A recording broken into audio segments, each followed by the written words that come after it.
ज्ञान की जननी सरस्वती माँ को मैं तरुण कौशिक नमन करता हूँ।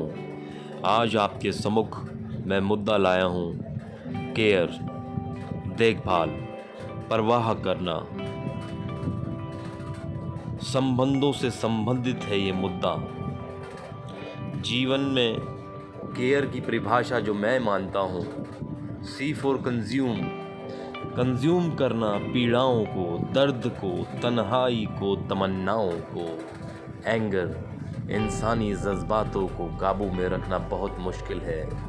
गुस्सा, क्रोध आता है, रुका नहीं जाता, हो जाता है। लेकिन परमात्मा ने हमें बुद्धि कौशल दिया है, उससे हम रियलाइजेशन कर सकते हैं अपनी गलती के एहसास को, और उस एहसास को अपनी भावनाओं के साथ अपनी गलती को स्वीकार कर हम सुधार सकते हैं। तो केयर खुद की और अपने जीवन रूपी रिश्तों की।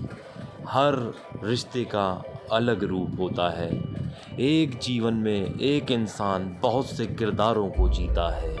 एक माँ का, एक बहन का, एक बेटी का, एक बीवी का, एक बेटे का, बाप का, भाई का, पिता का।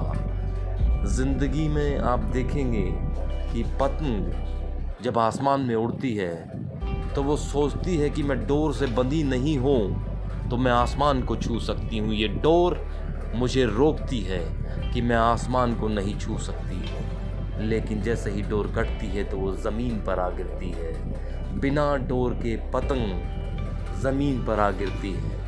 ठीक उसी डोर की तरह हमारे ज़िंदगी के उसूल होते हैं, कायदे होते हैं, नियम होते हैं, जो हम अपने पूर्वजों से, अपने परिवार से संस्कार और चरित्र के रूप में हम लेते हैं। तो जब वो डोर कट जाती है किसी माध्यम से तो वो पतंग जीवन की ज़मीन पर आ गिरती है। तो साथियों, अपने जीवन के, परिवार के संबंधों को केयर करना सीखिए। सबसे बड़ा उदाहरण हम लोगों के बीच में है हमारे माता पिता।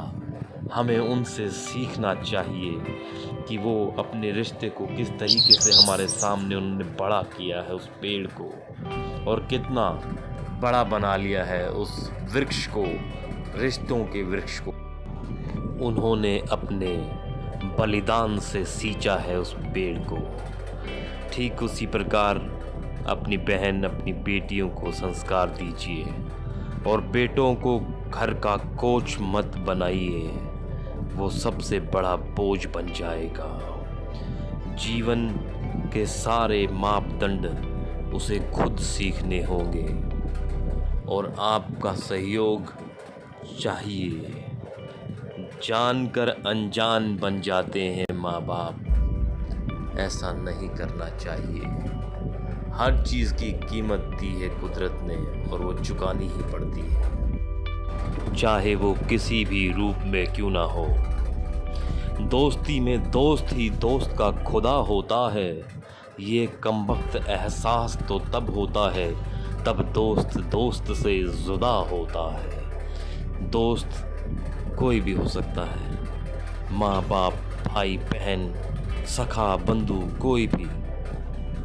वो एक मल्टी टैलेंटेड किरदार है। जब हमारे ऊपर पीड़ा आती है तो माँ बन जाता है, भाई बन जाता है, गर्लफ्रेंड बन जाता है, बॉयफ्रेंड बन जाता है। तो जो एक त्याग की भावना एक दोस्त के अंदर होती है, वो केयर, जो देखभाल, जो परवाह करने के रिश्ते से सींच कर कमाया जाता है दोस्त।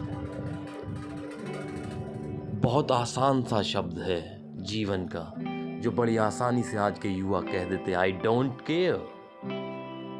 इतना भद्दा दुर्भाग्य है ये इस आने वाली नस्लों का। आप अंदाज़ा नहीं लगा सकते कि वो इस 3 शब्द में पूरी पीढ़ियों के संस्कार को खत्म कर रहे हैं, पूरी पीढ़ियों के संस्कार का दफन कर रहे हैं और आपसी संबंधों की शर्म को खत्म कर रहे हैं। ये दुर्भाग्य होगा हमारी आने वाली नस्लों का। क्योंकि जहर रूपी शब्द उन रिश्तों की जड़ों को इतना कमज़ोर कर रहे हैं कि कोई साख या कोई पत्ता शायद ही उस रिश्ते का बचेगा। तो इन रिश्तों को बचाए रखिए, सजाए रखिए। आई डोंट केयर जैसे शब्दों का प्रयोग जीवन में कभी नहीं करना, क्योंकि आप किसी की परवाह नहीं करेंगे तो आपकी परवाह कौन करेगा भला। मैं तरुण कौशिक आपके मध्य ऐसे ही मुद्दों को उजागर करता रहूँगा। प्लीज़ अगर आपको हमारा ऑडियो अच्छा लगे तो सब्सक्राइब, लाइक, शेयर ज़रूर कीजिए। जय हिंद, जय भारत।